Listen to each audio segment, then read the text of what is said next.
नमस्कार. मी भाऊ तोरसेकर. तुम्ही बघत आहात प्रतिपक्ष. मित्रांनो, आपल्याकडे मराठीत अनेक म्हणी आहेत, मी ज्या मध्ये मध्ये सांगत असतो. बैल गेला आणि झोपा गेला, वराती मागून घोडे वगैरे. त्याचा अर्थ इतकाच असतो की योग्य वेळी योग्य निर्णय घेतला नाही आणि त्याचे काय असतील ते दुष्परिणाम होऊन गेले की मग तो पवित्रा घेणं किंवा तो निर्णय घेणं निरुपयोगी असतं. योग्य वेळ असते आणि त्या योग्य वेळेला जर तुम्ही तो योग्य निर्णय घेतलात तर पुढे घडणाऱ्या घटना ह्या आमूलाग्र बदलून जातात. आज तुम्ही ज्या विचित्र अवस्थेमध्ये येऊन अडकलेले असतात त्याचं एकमेव कारण असतं की जी योग्य वेळ होती तेव्हा तुम्ही तुमच्या अहंकारामध्ये गुरफटून पडलेले असता. समोरच्याला क्षुल्लक कमजोर समजून तुम्ही त्याने अपेक्षा व्यक्त केल्या, मागण्या केल्या, त्या लाथाडता आणि मग त्याने तुमचा अधिकार, तुमचं वर्चस्व, तुमची निर्णय अधिकार हे सगळंच्या सगळं झुगारून दिलं आणि त्याला पाहिजे ते केलं तर त्यातून त्याच्यावर चालणारा तुमचा अधिकार संपुष्टात येत असतो. आणि म्हणून योग्य वेळी योग्य निर्णय घेणं. वराती मागून घोडं म्हणजे काय असतं? घोड्यावरून त्या नवरदेवाची मिरवणूक काढली जाते आणि त्यासाठी घोडं पाहिजे असतं. पण वरात वेळ निघून गेली, वरात निघून गेली, मग तो गाडीतून जाईल, मोटरसायकलवरून जाईल किंवा चालत जाईल नवरदेव. आणि त्यानंतर तुम्ही घोडं घेऊन आलात, अरे अरे वरातीसाठी घोडा आणलाय, नवरा कुठे आहे? तो उपयोग नसतो. तिकडे तो पोचलेला असतो, लग्न लागून पण झालेलं असतं.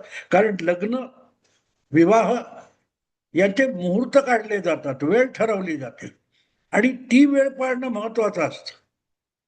घोडा दुय्यम असतो. घोडा हा त्या वरातीमध्ये एक सजवण्याची वस्तू असते. घोड्याला महत्व नसतं. घोड्यावर बसलेला नवरा लग्न मंडपामध्ये योग्य वेळी पोहोचणं आवश्यक असतं. आणि म्हणून वेळेवर घोडा आला नाही म्हणून मुहूर्त टाळता येत नाही. घोड्याशिवाय सुद्धा वरात जाऊ शकते.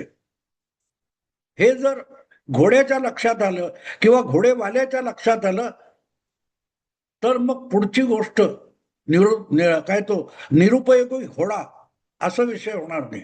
हे मी आज एवढ्यासाठी सांगतोय की आजकाल आपण राजकारणामध्ये ज्या अनेक घडामोडी बघतो त्या नेत्यांच्या अहंकारातून निर्माण झालेले दुष्परिणाम असतात.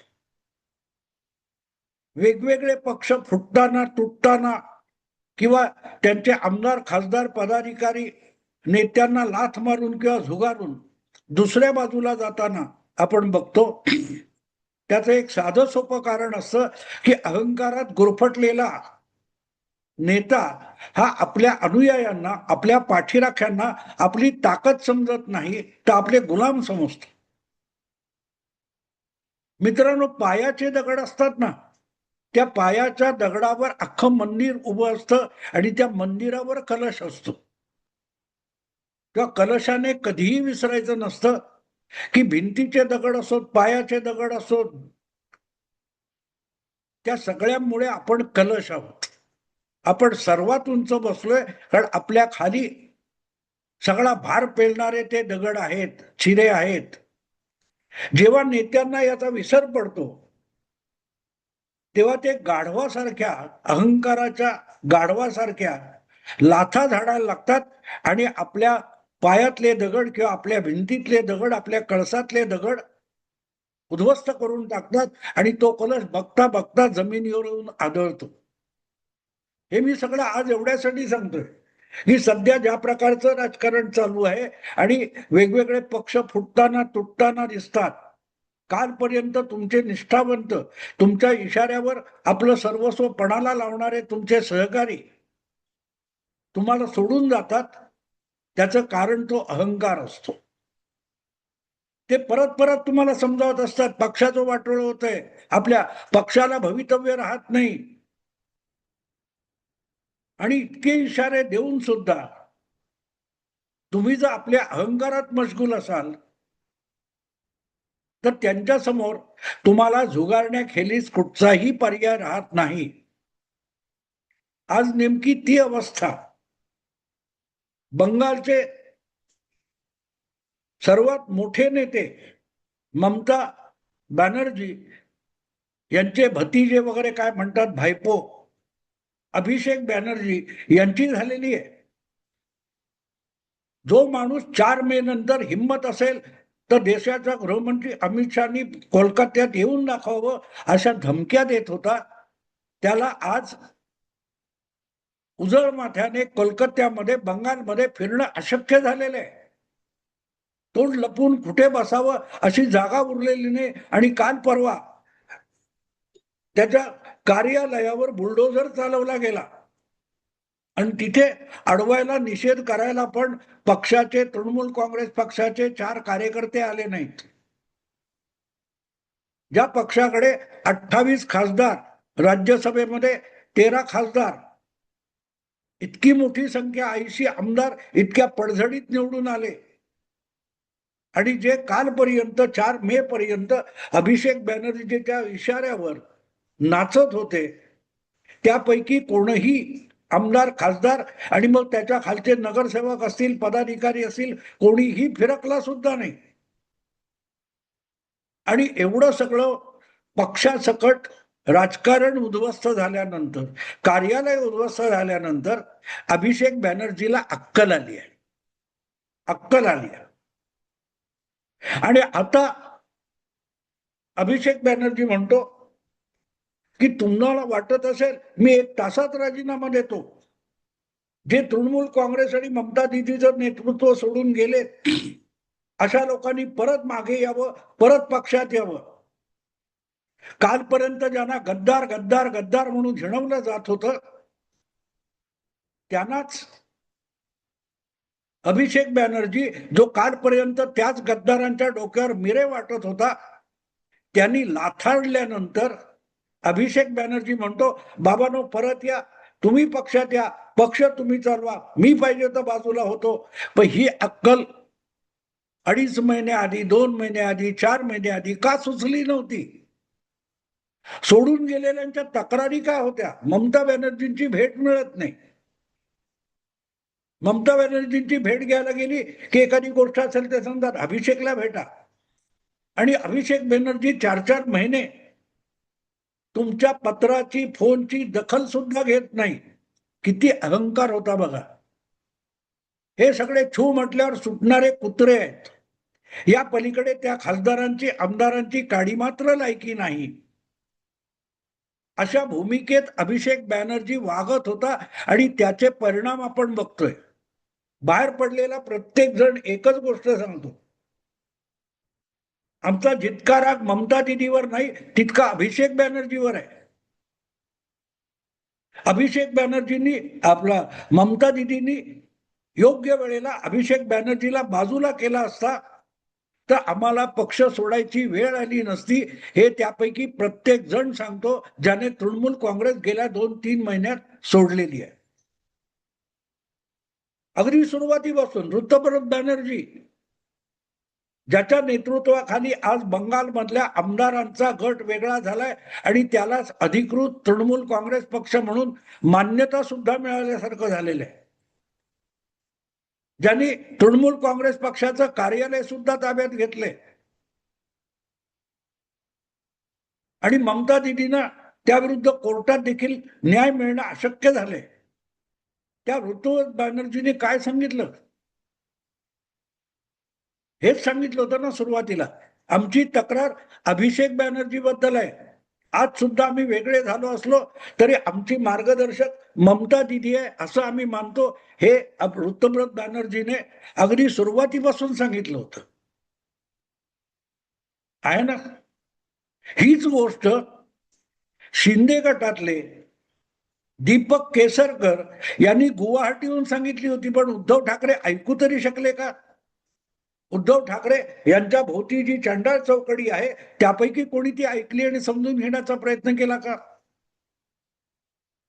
अगदी पहिल्यांदा एकनाथ शिंदे गुवाहाटीला पोहोचले होते, त्यानंतर त्यांनी आपला पहिला प्रवक्ता म्हणून दीपक केसरकर यांच्या नावाची घोषणा केली होती. आणि मला अजून आठवतं, त्यावेळेला पत्रकारांशी बोलताना किंवा सोशल मीडियावर आपल्या पक्षाची गटाची भूमिका मांडताना दीपक केसरकर यांनी साफ सांगितलं होतं, आम्हाला ठाकरे परिवाराबद्दल एकही अपशब्द बोलायचा नाहीये.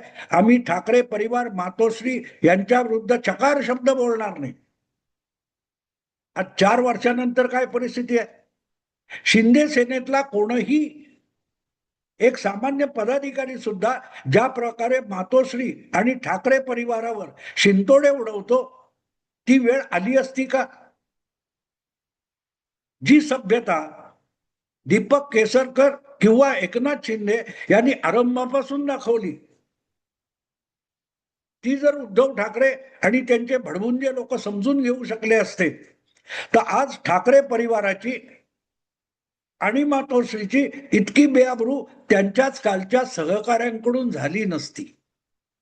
पण अहंकार ही गोष्ट अशी असते की ती तुम्हाला योग्य वेळेला योग्य निर्णय घेऊ देत नाही, योग्य वेळेला सत्य बघू देत नाही. दिसत असेल तर त्याच्या समोर पडदे लावून टाकतं. शिंदे स्टाईल काय? शिंदे स्टाईल काय?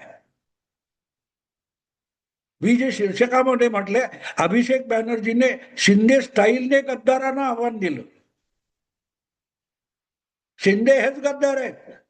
ठाकरेंच्या मते, ठाकरे परिवाराच्या मते शिंदे हा गद्दार आहे आणि त्याच्याबरोबर जो जो जाईल तो तो गद्दार आहे. तृणमूल काँग्रेसच्या बाबतीत जे सोडून गेले ते गद्दार आहेत. पण त्यांनी परत यावं ही अभिषेक बॅनर्जीची अगतिक होऊन केलेली विनंती आहे. पण भाषा शिंदेची.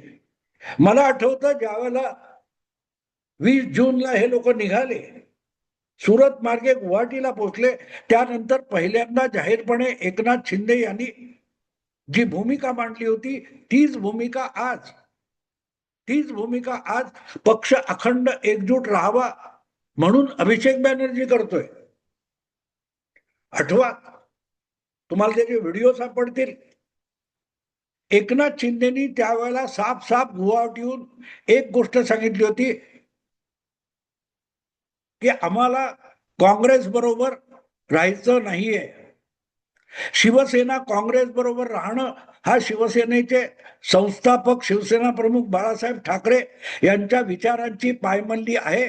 तेव्हा उद्धव ठाकरेंनी महाविकास आघाडीतून बाहेर पडावं, काँग्रेसची साथ सोडावी. आम्ही परत येतो, आमची दुसरी कुठलीही मागणी नाही. आठवतं मित्रांनो? उद्धव ठाकरे तेव्हा मुख्यमंत्री होते आणि मुख्यमंत्री म्हणून त्यांनी महाविकास आघाडीतून बाहेर पडावं हीच अपेक्षा व्यक्त केली होती. आणि तेव्हापर्यंत ओपनली आपण भाजप बरोबर जातोय हे सुद्धा एकनाथ शिंदे बोललेले नव्हते. जगाला कळत होतं यांना भाजपची फूस आहे. पण एकनाथ शिंदेनी चुकूनही असा शब्द वापरला नव्हता की आम्ही शिवसेनेतून बाहेर पडतोय, आम्ही उद्धव ठाकरेंना झुगारले, उद्धव ठाकरेंचं नेतृत्व आम्हाला मान्य नाही, असा एकही शब्द त्या काळात, त्या पहिल्या आठवड्याभरात एकनाथ शिंदे यांनी उच्चारलेला नव्हता. आम्हाला कुठलंही पद, कुठलाही अधिकार काही नकोय, आम्हाला काँग्रेस बरोबर शिवसेना नकोय, ही एक अट होती. तुम्ही महाविकास आघाडीतून उद्धव ठाकरेंनी बाहेर पडावं, अधिकृतरित्या शिवसेना महाविकास आघाडीतून बाहेर पडावी. आम्ही निमूटपणे परत मुंबईत येऊन दाखल होतो आणि शिवसैनिक म्हणून तुमच्या आदेशानुसार काम करायला तयार आहोत, ही एकनाथ शिंदेची भूमिका होती. शिवसेना फोडायची नव्हती, शिवसेना अखंड ठेवूया. नेमकं तेच आज अभिषेक बॅनर्जी म्हणतोय की तृणमूल काँग्रेस अखंड एकजूट राहावी ममता दिदींच्या नेतृत्वाखाली.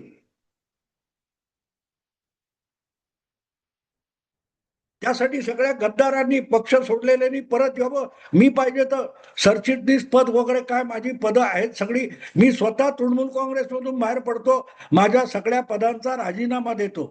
एकनाथ शिंदे यांनी 4 वर्षापूर्वी घातलेली अट आणि आज अभिषेक बॅनर्जीने तृणमूल काँग्रेस वाचवण्यासाठी घेतलेला पवित्रा किंवा दिलेली ऑफर ह्याच्यामध्ये साम्य दिसतंय तुम्हाला? पण मला वाटत नाही की अभिषेक बॅनर्जी खरोखरच राजीनामा देईल. अजूनही तो अहंकारात आहे. असतं तर त्यांनी विनाविलंब बघा मी राजीनामा दिला, मी पक्षातून बाहेर पडलो, या चला तुम्ही म्हणाल आपलं ममता दिदीच्या नेतृत्वाखाली परत अखंड तृणमूल काँग्रेस चालवा, आणि मी राजीनामा दिलेला आहे, देईन वगैरे नाही. याला म्हणतात शिंदे स्टाईल. तो विषय साफ होता. उद्धव ठाकरे अहंकाराच्या भ्रमातून बाहेर पडा, तुम्ही निर्णय घाल आणि आम्ही फरफटत येऊ नाही चालणार. पक्ष हे सामूहिक काम आहे, टीम वर्क आहे. तुमच्यासाठी आम्ही फरफटत जाणार नाही, शिवसेना फरफटत जाणार नाही. किंवा अखंड शिवसेना ठेवायची असेल तर काँग्रेसची राष्ट्रवादीची साथ सोडा, आम्ही पद सोडतो, आम्हाला काही नकोय, आहे ना सारखं. पण ते म्हणतात ना, बैल गेला आणि झोपा गेला. शिवसेनेचे 2 तुकडे पडले. अभिषेक बॅनर्जीमुळे तृणमूल काँग्रेस मातीमोल झाली. मित्रांनो, थांबतो. आवडलं लाईक करा, शेअर करा आणि प्रतिपक्षाला सबस्क्राईब करा. नमस्कार.